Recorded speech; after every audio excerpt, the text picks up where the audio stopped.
verso 4 e 5. Aí está o tema de hoje, a raiz de Davi. Vamos lá.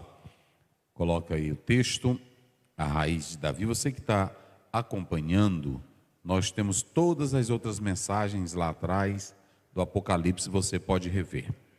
Diz assim: eu chorava muito porque ninguém fora achado digno de abrir o livro, nem de o ler, nem de olhar para ele.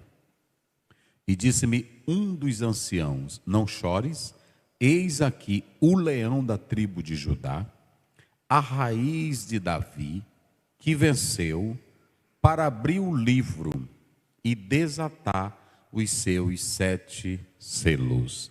Palavra do Deus eterno. Queridos, nós colocamos aí os apontamentos. Põe aí, Daniel, para os irmãos observarem. Na tela aí, vamos lá. Do verso, primeiro nós temos aí Cristo como vencedor. Vamos lá bem forte, dizer comigo para memorizar no 3. 1, 2, 3. Cristo como vencedor. Vamos lá mais uma vez? Veja que o texto começa dizendo aí que João chorava porque ele não via ninguém digno de abrir o livro e desatar os seus 7 selos. Mas aí, coloca o verso lá, ele não vê ninguém. Verso 5, vamos lá. Depois a gente volta para cá. Aí ele diz assim: um dos anciãos veio para ele e disse: não chores, não chores. Eis aqui o leão da tribo de Judá, a raiz de Davi. Então veja bem, aí você tem, se der para destacar aí, Daniel, vamos destacar. Leão venceu, ok? Então coloca aí, leão venceu e raiz de Davi. Pronto. E o texto, ou melhor, o versículo está orbitando em torno dessas 3 expressões: leão, a raiz de Davi e venceu. Então, quando o texto diz e venceu, aqui você tem a ideia do Cristo vencedor. Veja que o livro do Apocalipse, ele não está apresentando um Cristo humilhado, um Cristo derrotado, um Cristo sem força. O livro do Apocalipse está mostrando o Cristo que é o vencedor. Por isso que ele diz assim, que venceu. Olha aí, que venceu. Está aí no próprio texto bíblico, que venceu. Então aqui nós temos o próprio texto bíblico mostrando que Jesus Cristo, ele é o vencedor. Ele é o vencedor. Agora, irmãos, para vocês terem uma ideia, essa expressão do Cristo que venceu, ela não foi compreendida pelos judeus até hoje. Nós temos os judeus messiânicos que aceitam Messias, mas a passagem de Isaías 53, ela antes era compreendida como uma profecia para Jesus, depois ela foi totalmente complicada pelos judeus. Por isso que quando você lê Atos 8, o eunuco faz a pergunta: de quem fala o profeta? Porque alguns passaram a aplicar a passagem de Isaías 53 ao próprio Israel. Por que, pastor Zé? Porque eles não cabia na mente deles a ideia da vinda de um Messias para sofrer, para humilhar, para ser crucificado. A ideia era de um Messias vencedor. Olha aí o texto. E respondendo o eunuco a Filipe diz: rogo-te, de quem diz isto o profeta? De si mesmo ou de algum outro? Existem pessoas que dizem que o eunuco estava lendo, mas não estava entendendo nada. Ele estava lendo e estava entendendo. Ele não só sabia a quem estava sendo direcionado o texto. Ele estava tendo um problema de hermenêutica, de interpretação. Mas ele estava lendo. Ele era um homem culto.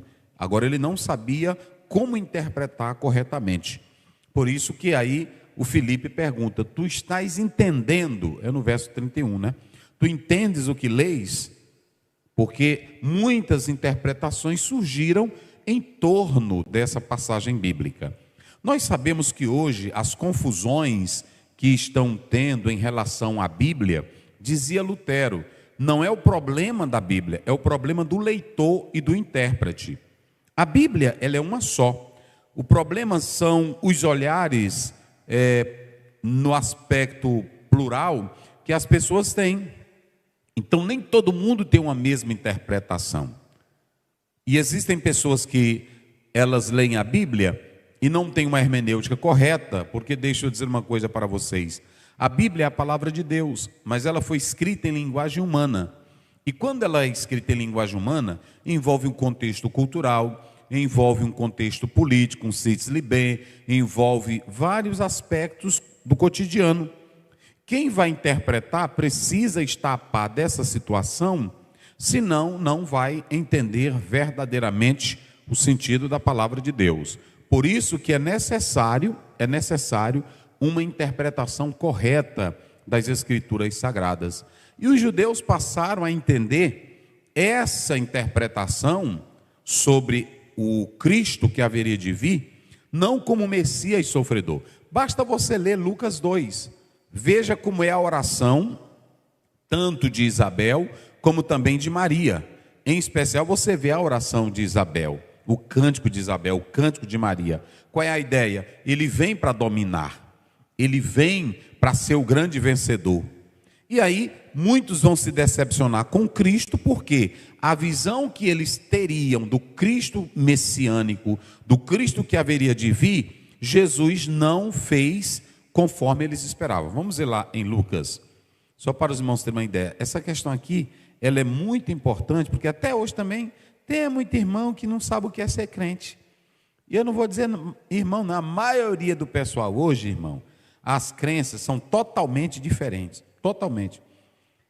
A maioria, até pastor tem um bocado que tudo é errando, interpretação errada. E a pior, e deixa eu dizer uma coisa para vocês, a pior interpretação é aquela que o irmão disse: eu estou orando e Jesus me revelou, foi assim. Essa é a pior. É a pior. Eu preguei agora em Canoas, e eu disse para os irmãos lá, que se Jesus descer do céu, se um anjo descer do céu e ele citar algo, pergunte onde é que está escrito na Bíblia. Se ele não te mostrar, pode dizer que o anjo é mentiroso, porque a Bíblia não deixa Jesus contrariar a própria palavra dele. Paulo diz em Gálatas 1:8, ainda que eu mesmo vá ir, ou um anjo desça do céu. Então, você tem que entender essas questões, porque tem irmão que espiritualiza. Eu não estou falando do irmão espiritual, eu estou falando do irmão que espiritualiza. Ele não quer estudar, ele não quer pesquisar, ele não quer compreender as regras da interpretação, aí ele cria uma interpretação espiritualizada. Eu estava lendo o texto e o Espírito me revelou assim. Já está revelado, você só pede para ele te iluminar. O Espírito Santo não vai revelar mais nada. Já está revelado. Pronto. Tem irmão que fica com... E eu gosto de citar, depois eu vou mostrar isso aqui para vocês. Olha, mas só para vocês terem uma ideia... Se vocês analisarem bem, aqui quando você olha aqui no texto bíblico, vamos ver aqui o capítulo de número, está aí no capítulo 1, mas eu quero começar aqui para os irmãos observarem. Vamos ver o verso 67, coloca aí. 1:67, vamos lá.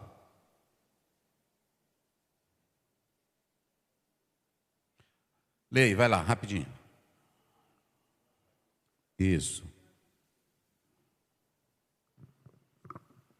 Zacarias, seu pai, foi cheio do Espírito Santo. Sim. E profetizou dizendo. Vai. Bendito o Senhor Deus de Israel, porque visitou e remiu o seu povo. Isso. E nos levantou uma salvação poderosa na casa de Davi, seu servo. Isso. Como falou pela boca dos seus santos profetas, desde o princípio do mundo, para nos livrar dos nossos inimigos e da mão de todos os que nos odeiam. Está vendo? Pode ir. Para manifestar misericórdia a nossos pais e lembrar-se da sua santa aliança e do juramento que jurou a Abraão, nosso pai. Aí quando você vai para Lucas 24... os discípulos no caminho de Emaús disseram: nós pensávamos que ele haveria de remir Israel. Ou seja, nós pensávamos que ele ia acabar com a injustiça, ele ia acabar com a pobreza, ele ia erradicar toda a maldade. Irmão, na época de Jesus, pobreza, escravidão em Roma era coisa horrível. Vocês sabiam que hoje nós temos leis que protegem as crianças? Naquela época não, uma criança podia ser jogada facilmente na rua. A criança podia ser abusada. Se ela nascesse do sexo feminino, o pai não quisesse, jogava. A imoralidade, a nudez era muito pior. E eles pensavam que Jesus haveria de vir e dar um basta nessas coisas. Jesus nunca pregou sobre a escravidão, nem Paulo. Você não vê um texto de Paulo pregando contra a escravidão. Você vê ele dizendo para, naquele caso de Onésimo, para ele voltar e se sujeitar ao seu Senhor. Mas por que, pastor Ziel? Prestem bem atenção. Por quê? Porque eles pregavam a mudança de vida e não a mudança de problemas. Porque a questão não é mudar o problema, é mudar a pessoa. A questão é mudar a pessoa. A questão é mudar a pessoa. Às vezes quando você vai lá fora, aí tem brasileiro, eu pergunto assim: irmão, o que tu gosta aqui nos Estados Unidos? Aqui tem ordem. Mas é porque lá, se tu não andar na ordem, eles te prendem na mesma hora. Aí aqui no Brasil todo mundo quer bagunçar a casa. Mas lá ele anda com medo, porque se ele não obedecer, é preso imediatamente. Aí ele diz assim: aqui tem ordem, pastor. Aqui tem lei também. Mas é porque cada um aqui no Brasil quer fazer do jeito que acha que é conveniente. Não é assim?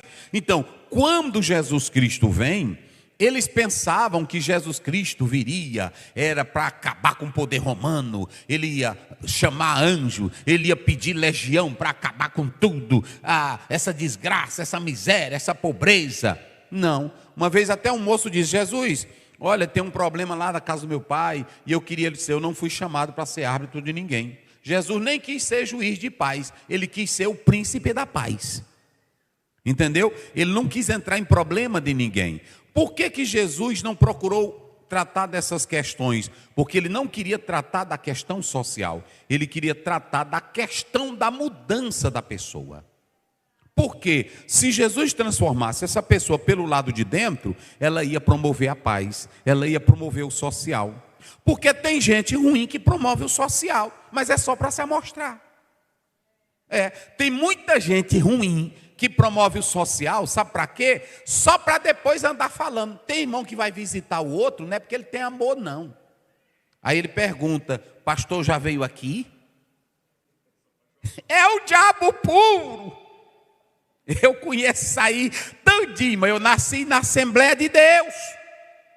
Ele pega a Bíblia dele, né? E tudo, aí sai, aí vai, até assim. Aí pronto, aí chega na casa do irmão: Pai do Senhor, irmão, Pai do Senhor, como é que está? Tá bom, e aí, como é que está a situação? Tá bem. O irmão tem alguma coisa para comer? Aí o irmãozinho: não, tenho não, irmão. Né? Tá certo, irmão. Irmão, e a igreja é tão rica, né? E aí não deram nada ainda para o irmão. Deu não, irmão, estou aqui, e etc e tal. O irmãozinho às vezes pensando que ele também está com preocupação. Né? E alguém já lhe visitou? O que tu quer com alguém? Faz teu serviço. Aí pronto, aí quando é na escola dominical, ele sai de classe em classe.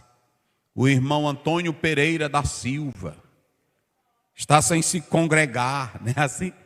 Ele está sem se congregar porque está acamado e ninguém ainda deu nada. Cadê a igreja?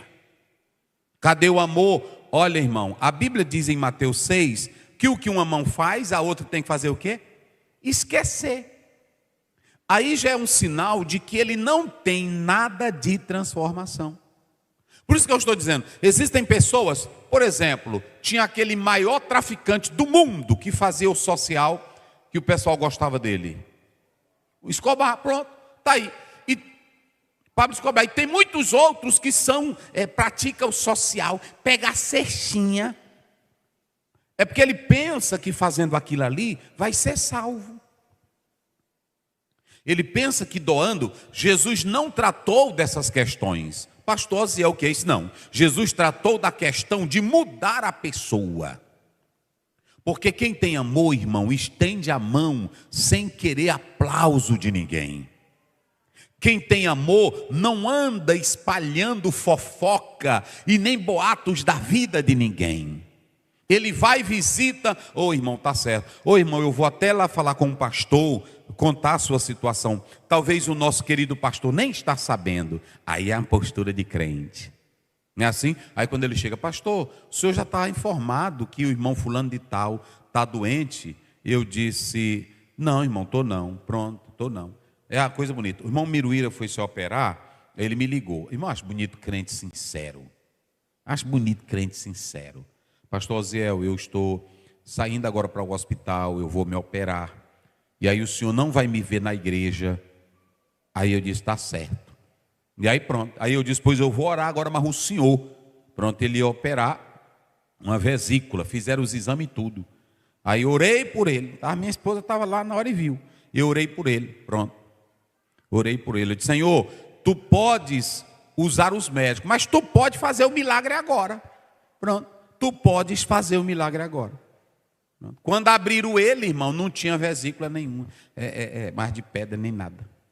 Aí pronto. Aí eu disse, ele estava terça-feira aqui no culto. Estava sentadinho bem aqui. Não estava? Aí pronto. Ó, abriram ele, não tinha nada. Aí os médicos, para só não voltar ele para casa, não, tem uma hérniazinha bem pequenininha. Aí tiraram e costuraram ele, mandaram ele voltar para casa. E ele estava bem aqui no culto. Nada, nada, nada, nada. Mas o crente sincero é assim, pastor, é assim. E pastor, você não sabe não. Eu disse para a irmã Chiquinha, a irmã Chiquinha não trabalha comigo. Não é assim?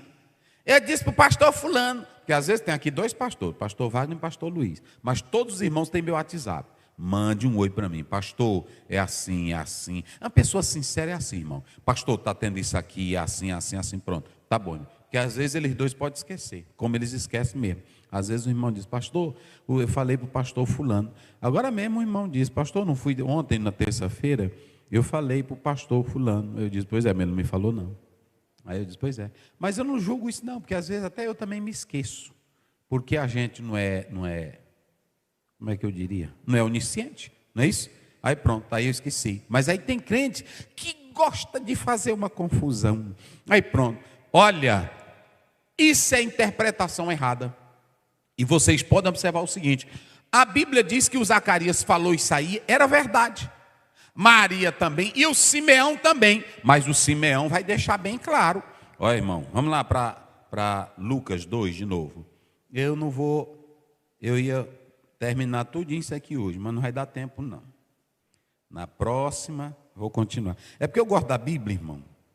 Eu gosto da Bíblia. Olha aí, capítulo 2. Muito bem. Vamos começar aí do verso 30, 2:30, vai. Porque os meus olhos já viram a tua salvação. Como é que ele chama Jesus? Vamos à igreja. Como é que Simeão chama Jesus? Salvação. Salvação. Vamos, irmão. Como é que Simeão chama Jesus? Salvação. Vamos lá. Ele chamou Jesus prosperidade? Não. Ele chamou Jesus banco da sorte? Não. Ele chamou Jesus amuleto? Não. Ele chamou Jesus o quê? Salvação, meus irmãos. Pode passar, vai. A qual tu preparaste perante a face de todos os povos. Pronto, vai. Luz para iluminar as nações. Ele vem para quê? Iluminar. O que mais? E para a glória de teu povo Israel. Só que eles entendiam essa glória. Olha, irmãos, olha como é aqui. Israel entendia que eles eram o único povo na terra e que o Messias viria só para eles. E que o Messias deles seria um Messias vencedor. Não tinha poder romano que derrubasse ele. E aí Jesus não veio assim. Jesus não veio assim. Porque você vai ler na Bíblia todinha, em especial no Novo Testamento, nunca é falado de Jesus como leão. Ele é só falado como leão aonde? Só no Apocalipse, Rebeca. Ele é falado de Jesus como leão só aonde? E nos outros livros e nos evangelhos, ele é falado como? Isaías 53, falou dele como leão? Falou dele como o quê? como o cordeiro. Pronto. Aí o pessoal judeu não queria o cordeiro, só queria o quê? O leão. Só queria o leão. O leão. É o leão. Não, aqui não. Jesus vai matar tudo. Jesus vai matar tudo. Queria era o leão. Vocês se lembram que um dia Jesus entrou na aldeia dos samaritanos e o que os samaritanos disseram? Sai daqui que nós não te queremos aqui não. Aí os discípulos chegaram: Senhor, tu não queres que oremos ao Senhor e que caia o quê? Fogo do céu e mate todos? Jesus diz: vocês não sabem de que espírito eu sou. Não é isso?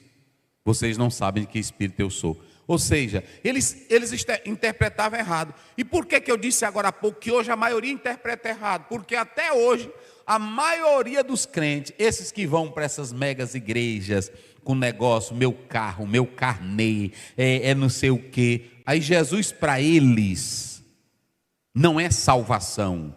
Jesus para eles é um milagre para resolver o problema da vida deles. Não é o problema do pecado, não é o problema da vida eterna, é um problema pessoal. E tem muita gente que está vindo à igreja hoje só com medo de crise, com medo de inferno, não é porque entendeu que Jesus foi enviado para ser o Cordeiro de Deus. Irmão, é por isso que é difícil pregar. Pregar a Bíblia com verdade é difícil pregar. Pregar com esses negócios aí que o pessoal gosta, aí todo mundo quer. Pronto, eu prego aqui, irmão, ore a Deus, pronto. O irmão chega: pastor Ziel, eu estou com um talão de cheque atrasado e tudo, é assim. Tem uma irmã que ela vem aqui de vez em quando. De vez em quando não, todo mês. Aí ela vem, eu acho até bonita, aí ela diz: pastor, mas seus ternos são lindos. Eu disse: é mesmo. Ela disse: esse aí está lindo, esse aí que o senhor botou azul. Eu disse: é mesmo. Mas está bonito. Use ele sempre. Olha, eu vou lhe fazer um pedido: não use terno preto. Eu não lhe gosto de terno preto. Eu disse: é mesmo, mas meu gás faltou. Aí eu disse: tá bom, tá aí o dinheirinho do gás. E eu não tenho passagem para voltar. Eu disse: tá aí seu dinheirinho também. E tem que me deixar em casa. Tem que deixar em casa. É assim, desde aí tudo de ver. E aí pronto. Elogia. E eu acho que é vantagem assim nela, porque ela vem mesmo. Pronto, todo dia eu estou orando pelo Senhor. Ela vai por longe. Aí eu acho vantagem.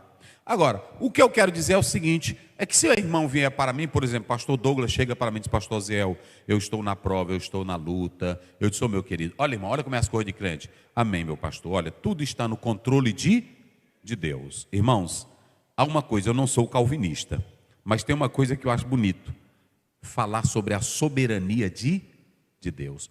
Nós pentecostais, não todos, mas a maior parte, não sabe o que é soberania de Deus. Soberania de Deus é você entender, nós que somos da linha arminiana, entendemos que Deus resolveu trabalhar da seguinte maneira: dando liberdade a mim, mas Ele também age. Ele respeita a liberdade que me dá, mas Ele não deixa de ser Deus, porque foi a forma que Ele escolheu para trabalhar conosco. É assim?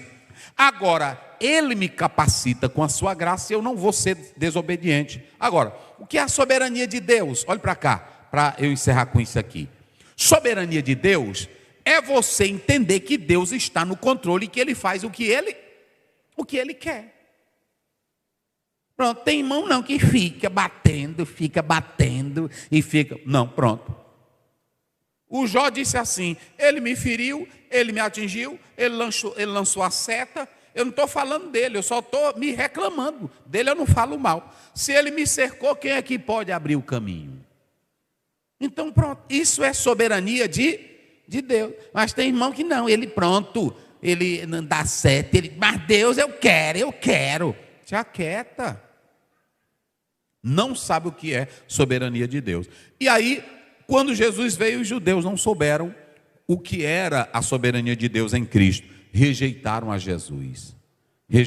Jesus. Porque tiveram uma interpretação errada. Aí quando o irmão chega lá em casa: pastor, eu estou doente, eu estou enfermo. Irmão, sou a pessoa que eu tenho mais fé para Jesus curar. Eu oro por todo mundo. Agora, a minha oração para Jesus curar é essa daqui: Pai Santo, Pai querido, aqui está o teu filho. Ele é teu servo. E a tua palavra diz que nesse mundo teremos aflições, mas também a tua palavra diz que a oração da fé pode salvar o doente. Abençoa teu filho. O meu desejo é que o Senhor cure ele pela glória do teu nome e em nome de Jesus. Amém. O que eu vou fazer mais do que isso aqui, irmão? Me diz o que eu vou fazer mais do que isso aqui. Que aí tem uns que fazem show. Eu vejo um bocado aí fazendo show e quando termina, foi muito culto. E eles fazendo aquelas zoadonas, aí a multidão grande, aí pronto, olha, tem aqui uma muleta, mas é só a muleta. Eu aleijado ele não traz. Aí quando termina o culto, aí todo mundo, cadê a cadeira? Cadê a cadeira? Pronto. Tem muitos aí, pronto. É cadeira. Aí pronto, aí fica usando isso. Aí tem irmão que diz, o fulano tinha uma unção de cura. Não tem esse negócio de unção de cura, irmão. Larguem dessa besteira. Quem faz é Jesus Cristo quando Ele quer. É assim. Ele cura, é assim. Eu fui pregar na Bahia, e aí quando eu ia saindo, o irmão disse, pastor, aqui perto dessa igreja vai ter um culto hoje de gratidão pela vida do pastor. Ele deu Covid, e ele é de idade, tinha muitas doenças, e aí ele deu AVC e tudo, e o médico disse que deixaram os aparelhos, até ele morrer, porque ele já está praticamente morto. Aí pronto. Aí passou, irmão, mais de 6 meses, o irmão me contou. Quando foi um dia, ele disse para mim, quando foi um dia, o pastor se levantou, sozinho, tirou os aparelhos, escovou os dentes, pegou a bolsa dele e foi para casa. Chegou lá na igreja, os irmãos, pastor, nós não acreditamos que é o senhor. Aí pronto, pois é assim que Deus faz, é desse jeito. Irmão, quando Deus quer, não tem um hino que as irmãs cantam, pronto, e tem um hino aí do cantor, quando Deus quer, Ele faz, é assim, pronto. Ele faz rei comer capim, é assim ou não é? Ele faz a jumenta falar, porque quando Deus quer, Ele faz, Agora, quando Ele não quer, pronto. Tu pode bater pé, tu pode chorar. Davi chorou, e aí pronto, orando pela menina, não foi assim? Chorando, jejuando, aí pronto, quando deu fé, ele viu os guardas falando, ele disse, a menina morreu, aí ele tirou a barba, se ajeitou, pronto, acabou o choro, aí ele disse, não estamos entendendo, agora, quando ela estava ruim, o senhor estava chorando, e agora que ela, ele disse, não, é porque eu irei a ela, mas ela nunca mais virá a mim, e foi a soberania de Deus, aí pronto. Então, quando Deus quer, te aquieta. Senhor, eis-me aqui, faz o teu querer. Pronto, quando tu chegar em casa hoje, cante aquele hino. Em viver para Cristo, firme permanecerá. E a paz após, tu sempre seguirás. E aos pés da cruz, os teus cuidados deixarás. O teu querer, o seu poder, teus dons te dará. De gozo Cristo, sim te inundará no coração, as manchas limpará. Pronto, eu sou assim. E Deus tem me ajudado. Eu digo aí para os irmãos que me convidam para pregar, meus irmãos, eu não tenho fogo para botar em vocês. Eu não tenho fogo, eu não corro em igreja. Eu só prego isso aqui. É assim. Eu sou que nem médico, irmão. Se você pegar aqueles que vendem a garrafada, pode pegar uma pessoa que faz garrafada. Não é assim? É assim. Eu tenho um irmão aqui na igreja, que aí ele diz, pastor, tome isso aqui. Eu disse, é mesmo? É. Isso aqui tira dor nas costas, dor na cabeça, tira nódulo, tira tumor, tira feiura, tira tudo, tira. Eu disse, é mesmo, irmão? É. Tira tudo. Aí eu vou para casa, como ele traz com carinho, eu recebo. Aí eu vou para casa, meu Deus, um médico, ele se forma, estuda 8 anos, 10 anos. Aí para ele descobrir uma doença, ele bota a gente num tubo grande, bota não sei aonde. E uma pílulazinha dessa. Pois assim é o pastor que vende a garrafada e o pastor que prega a Bíblia. O pastor que prega a Bíblia, ele é que nem médico. Ele analisa a doença pela palavra. Agora, quem não tem palavra, aí apresenta o cura tudo. É assim. Não é assim? Um irmão chegou lá em casa, eu encerro com essa. Pastor Oziel, o senhor já tomou para tudo? Eu disse, não. Eu disse, tome, senhor, o senhor vai ver. E aí eu estava assim meio ruim, aí arrumaram. Para tudo. Irmão, Teu pai vende isso aí. Meu irmão, aí eu disse, faz, Aderian, que eu vou tomar o para tudo. Meu irmão.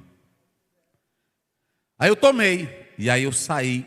Eu fui lá para a casa do pai, no carro. Quando deu fé, eu comecei a suar, frio. Bateu, e eu tive que parar o carro, e vomitei. Amargo. Eu disse, eita, meu Deus, o que eu quis tomando isso? Aí pronto, Aí eu fiquei ruim. Aí chegou um moço lá em casa que trabalhava com móveis projetados. Aí ele disse, pastor Osiel, eu estou aqui hoje, mas eu estou numa febre tremenda. E ele ruim, eu disse, eu tenho um remédio aí, que ele sara tudo. Ele disse, me deu uma copada. Aí eu dei, meu irmão. Aí pronto, eu vi esse homem, pensei que ele ia morrer ali. Aí ele saiu. Aí depois ele voltou, pastor, me dê aquela receita. Eu fiquei bonzinho. Eu disse, para, não me diga isso, irmão. Eu estou bonzinho. Então tem gente assim, irmão. Assim, tem gente assim. A irmã chegou para o pastor e disse assim, pastor, é porque é o seguinte, olha, eu todo tempo eu sinto um negócio aqui, engasgando. Aí o pastor foi lá na cozinha dele e trouxe uma garrafa com um sabugo. Era assim antigamente, né? Tapando. Irmã, tome 2 colheres, não esqueça, 2 colheres. Uma antes do café e outra antes do almoço, ao dia. É mesmo, pastor? Aí a irmã, antes do café, tacava uma colherada. E aí pronto, fazia careta. Aí passou um tempo, ela foi de novo, pastor, me dê o nome daquela receita que o senhor me passou, eu estou boazinha. Ele disse, pois é só água, irmã. Eu enchi mesmo, é só para ver como é a fé que você bota nas coisas. Era só água. Ela disse, pastor, não me diga um negócio, é só água. Mas aí ela estava bebendo como se fosse o quê? Remédio. Aí ela acreditou naquilo ali. Aí tem gente assim. Então, irmão, tem gente que acredita em tudo. Aí tem essas coisas. Vamos ficar de pé. Deus abençoe a todos. Olha, irmão.